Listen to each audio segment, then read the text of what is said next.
Welcome back to the C Morning Show, everyone. We're just past the halfway point of our program, which is leading us right into our first discussion of the day, and it is about racing. Now, when we talk about anything that's related to racing, many things come to mind, one of which is male racers. And this is because racing, just like engineering and several other professional fields, are right now mostly made up of men. Now, motorsports have traditionally been a male-dominated field, but over the last decade, more and more women have flocked to this particular branch of sports. Indeed. And to find out more about women in motorsports, we're now going to have a chat with a commission called EME, or Women in Motorsports Association. We have joining us in the studio this morning, Kezia Santoso and Clio. Good morning, ladies. Good morning. Thanks for being here Ladies today. in the tracks, that's who they are, right? Love your suits, by the way. I'm kind of jealous of it. No, always looks cool. Anyway, so let's talk a little bit about EME. Tell us about the commission and what exactly it does.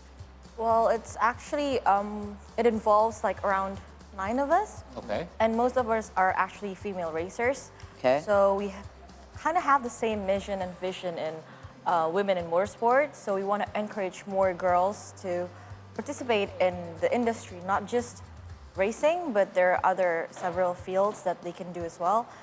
Different careers, engineering, Yeah. as the technical officers, stewards. Like, Right. There's a lot of aspects to motorsports that we want to promote that's not Right. just the racing part. I've Right. never even seen a woman in a pit, to be honest. Yeah. Exactly. Right? Yeah. There's a lot of, when was this And it's commission not common, started? I think. Yeah, it's not very common.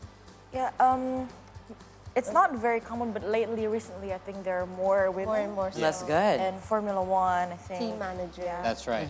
Correct. That as well. Now, let's talk about you guys first before we're going to indulge more in depth in our discussion. When did you start racing, Kezia, and also Clio? Well, I started racing when I was 8 years old. 8 years old. Yeah. Okay. Goodness. So did you see like your dad or like your brother, your sister? Yeah, exactly. Okay. My dad and my grandpa used to race as well, Right. so it's kind of like a family Yes, thing. it's in the genes. Oh, well. I don't even trust my 8-year-old on her bike. Getting way too far from me, but go on. Yeah. But I think Kezia started when she was 14. No, I started when I was like around 11 or 12. Right. Okay. So Actually, very young. Yeah, my brothers started first. Right. And then at first, I didn't want to go racing Okay. because it was hot. It was, Yeah. Yeah, stuff like that. And Yes. then I just got into it. Yeah. Yeah. So you really started from young. It comes to a passion, I guess, right now. And then not only racing your passion, also introducing this industry Yeah. to the youth, especially for girls. Yeah, we talked about this a little bit off air before we came on this the discussion, is that racing has to start at a very young age. Why is that? Oh, that's I guess it's to build like the muscle memory, and then just to compete with like countries that are really into motorsports, because they start really young. Right. So when we start like 5 years behind or 10 years behind, you have like that gap of It's a disadvantage already. yeah, of like skills and experiences. And that I think you- it's not just that, but also when you start young, you learn how to manage your time. Yeah. With Okay. your commitment. Correct. Discipline. Yeah. So I guess for me personally, that's what I learned most Okay. throughout like my racing career. It's a huge Yes. commitment, isn't it? Yeah, it it is, All the yes. training and all the hours. you have to Mentality put in. too. Yeah. Because Yeah, it's not mentality, easy yeah. right there on the track. Especially for us like women Yes. in a male dominated Because you race field. amongst the boys and also the men, correct? Yeah. in go-karting and in Formula, we do, right? But there are some classes of motorsports that have women's class. Right. So let's talk about that a little bit. Both of you were into racing from a very young age, but it is a male-dominated industry. What sort of challenges did you both experience, kind of having to come up, that you feel maybe you wouldn't have experienced if you were a man? Probably just being called like you race like a girl or something like that. Oh, okay. I Yeah, got right, that. right. But I feel like sometimes it's a good thing as well. It's a good 'cause thing. It's a good when you get to beat them, I mean, everyone would. Is that more satisfying, isn't it? But underdogs. Yeah, but I Yes. think aside from that, like the training, the physical training especially, it's just more. We have to kind of like do more. I think. more. Yeah. Yeah. That makes sense. And it's more of the time, right? Especially us girls, usually we have so many, well, I mean, I guess boys too, right? We have so many things, agendas in our daily lives, especially when we're young. Yes. But now, I think as a girl, you have to do much more. Well, I'll give you an example. I met Alinka. She took me drifting. When she took me drifting, she had given birth to her her child only a few months Yeah. before, Right. which is why I trusted getting in a car with her. But she Yeah. also, like, I thought about it immediately. Like, wow, women in racing have a lot more to deal with. Like, men can start families and continue their careers on, but women Yeah. have to consider that as well down the road. Right. All right. So you guys also brought here, other than your helmets, but Yes. you also have your trophy. Let's talk about Whose this. is this? Yes. That was Huge. mine actually, but it was Okay. like 7 years ago. Still in karting. Tell us about Okay. Yeah. How's this race for you? This was like an overall championship race in Okay. Indonesia. Yeah. So I think that year my brother won the championship. Mm-hmm. We were in the same category. Okay. And then I got third. And then that year, Yeah. I represented Indonesia in Right. the World Finals in Italy. Oh. So yeah. Congratulations, such a success for you. I think I want also for the girls that is watching right now to know how dedicated you have to be. I mean, there are some parts of your life that you need to kind of miss, I presume, times going out with your friends and whatnot, Yeah. because you have to be dedicated on the track for you to do the training and whatnot. Can you share the challenges, but what else do you gain for become lady racers and also becoming in this industry? Well, first of all, that was true. Like I had to miss so much time with my friends, so much time in school. Yes. Because back then when I was racing, we would race like 2 to 3 weeks weekends. Yes. And some of them are in Indonesia, some of them are abroad. So I have to miss so much in school, which is kind of a good thing maybe back then. But then the catching up is not. Yeah. It's not great. Yeah. And especially when your friends go out on the weekends and you're just like, oh, I Right. can't, I have to be in the racing circuit, Right. practicing, or I have to be racing. Yes. So that's that. And I usually do my physical trainings after school. So, you know, you go home at like 3 or 4, you're so exhausted, but you still have to Yeah. do training. Right. So I think that was the most difficult part for me. But aside from that, it's all fun. Yeah. What about you, Clio? Yeah, the same for me exactly. Because we raced together in the same like motorsport discipline, I'd say, like in go-karts. So yeah, we train like in Sentul together, like usually like 2 days out of the week, like Saturday, Sundays. So those 2 days are completely gone from Yeah. your weekends and stuff like that. Yeah. So you've actually, despite all of the challenges that you have to go through and the commitments, you've decided to stick with racing by being part of this commission. So I want to segue back to that for a second and talk a little bit more about what is it that you guys are hoping this will eventually establish, and what sort of programs do you offer through this association?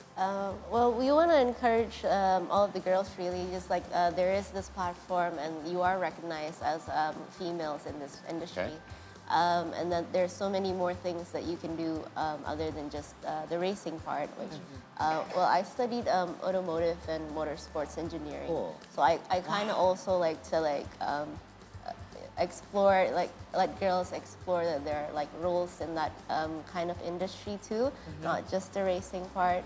So you can be involved in like the technical parts. And How do you encourage kids at ages 8 or 10 or 11 to kind of make this sort of commitment? I mean, you guys did it, but you're also from a family of racers. Perhaps it's already within Yes. your kind of like Right. family structure to do so. But how do you kind of encourage new interest in the sport? For girls specifically. I personally think the role of the family is important as well, because for me, myself, and for Clio, especially our dads, they were very supportive. Like every weekends, they would come to the racing track with us to practice, and yeah. So I think not just the girls, but also their family has to be supportive as You well. have to have a good support system. Yeah, because like I think most parents are like, oh, motorsport is dangerous, especially for girls. Yeah. But I think our parents were just like, go ahead. You do you. Well, yeah. And we know there's a lot of actually great talents as racers right here from Indonesia. I mean, you and also you, Clio, you went through participate not only tournaments in Indonesia, but also, you know, international tournaments. Can you let us know just a little bit on this? Do you get support from the government itself, especially when you're entered international championship? Yeah, I think we do, especially from the Motorsport Association. Okay. So every time we want to race abroad, we acknowledge them. Like, Right. Because acknowledge. yeah, because we bring the flag as well. Of course, yes. So that's very important for us to also let them know that, hey, we're flying somewhere, Right. and we're representing the country. So, Yes. yeah, they've been very supportive. Well, let me now, since you've talked a little bit about the international circuit, where do you think Indonesia right now ranks amongst other countries, specifically perhaps around Southeast Asia, but also around the world as well when it comes to racing? Because we know we've had racers in the past before representing Indonesia. We've had Nanda Mikola, we have right now Sean Galal, Rio Yes. Haryanto, but these names come and go. But where it doesn't give me an idea as to where Indonesia is right now in the world of I racing. think we're still quite far behind actually, because as you can see, like in Europe, you'd go everywhere. Like different towns would have different circuits and stuff. Yes. And right now, the only like internationally certified place that a circuit is in Sentul at the moment. That's so, right. just by seeing how many circuits we have, it's already quite far behind from other. Yeah. Also, you don't forget to mention Alexandra Asmasubrata, Oh, yeah. Kezia Santoso, and Yes. also Clio, by the way, amongst the names that you mentioned. But again, we're seeing there's a lot of growth in this. And sometimes there's also this paradigm that if you want to go to this industry and you want to be a part of it, there's a lot of cost. Yes. By the way. Cost heavy. I'm going to talk about this. I know it's very sensitive and whatnot, but how do you see it as of current in the present day? I mean, I would have to think that's one of the biggest Because challenges, isn't right, it? it's like the suits and everything for the training. It's not as easy as like you want to go Track play time. basketball, right? You just bought a jersey and a basketball and you can train. Well, now you can play the simulators. All right. Yeah, because I work in the simulator racing industry Right. at the moment, Right. and I guess that's like your easiest way to start off motorsports these days. We also held like events for girls that are like open days for simulators, and then all of us from the association would come and race too, just to show everyone like, there's multiple ways for you to get into motorsports.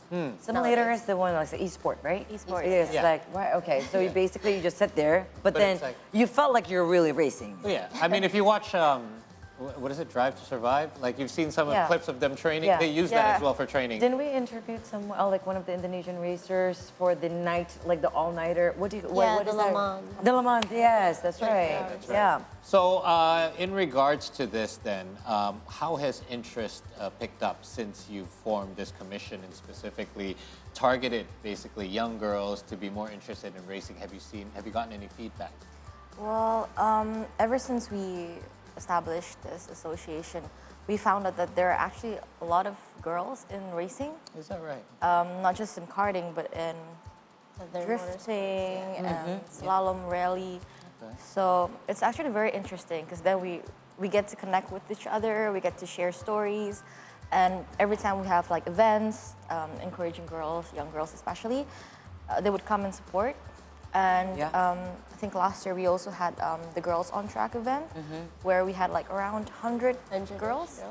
Wow, that's That's So a they lot, were yeah. introduced to motorsport, Like the engineering, racing and the careers in the industry. So I think it's been really great been these good past so years. far. Yeah. And of course, we also have a very an event coming up soon, an international event with ePrig itself. You were saying that there's an event before. Like Yeah, a pre-event. so the pre-event took place this past weekend. It ended Yes. yesterday, correct? Yeah. Can you tell us more about it? You were very much involved in it. We held like the pre-event for Formula E, so it's like a esports race for the. So we used the track in Ancol as well as virtual tracks, Okay. and then it was held over 5 rounds. So there's like online to offline races, which is the first for this year because last year we only did it online. So it's really nice to see like all the people like coming down and seeing like the race actually. Yes. And it's also a great platform for all the drivers to have like equal machineries because at home you'd have people who'd have better equipment. That's and true. It's not an so even and playing so on. field. Yeah, but this is like an even playing field. They don't get practice times as well, so it's like all like measured and stuff like that. So it's like best of the best, basically. Right. Awesome. And there's also a special program too. It's called FIA Girls on Track this year. Can you guys share with us more on this? Well, it's actually gonna be next week. Okay. This week, weekend. actually, This this week. June weekend. 2nd, isn't it? Yeah. Yes. Okay. This Friday. Okay. So we have around 100 girls again. Wow, okay. This year, age 12 to 18 years old, where we would take them around the circuit. We would have like a pit garage tour, looking at the cars, the people working behind the scenes. Yeah. And we'd have different career Activities, speakers. Yeah. Oh, very cool. So this is only on Friday. This is where Yeah, the this is event's gonna going to be on happen. It's Friday. great that they're going to have this kind of like place for Yeah. them to be introduced the first time, I right? mean, that's how you get interested in something, right? You have to Yeah. actually see it up Yeah. close and in person. So thank you guys so much, Kezia. Thank Also, thank you, you. Clio, for Thank you, dropping guys. by. Good luck, and thank you for this initiative. Obviously, we do need more women in all sports. Yes. I for one, He's a sports guy in the network, by the way. and I got 2 daughters at home that I would love to be involved in sports as well. So again, thank you for doing what you do, and good luck. Thank you. And success for endeavors, of course. And that was our wrap up for this first talk show. Correct. But we're going to take another break. That's right. Well, when we return, we will have another discussion with the Health Ministry Communication and Public Service Bureau Head, Ibu Siti Nadia Tarmizi, to discuss the HPV vaccination program. Stay tuned for that. We'll be right back.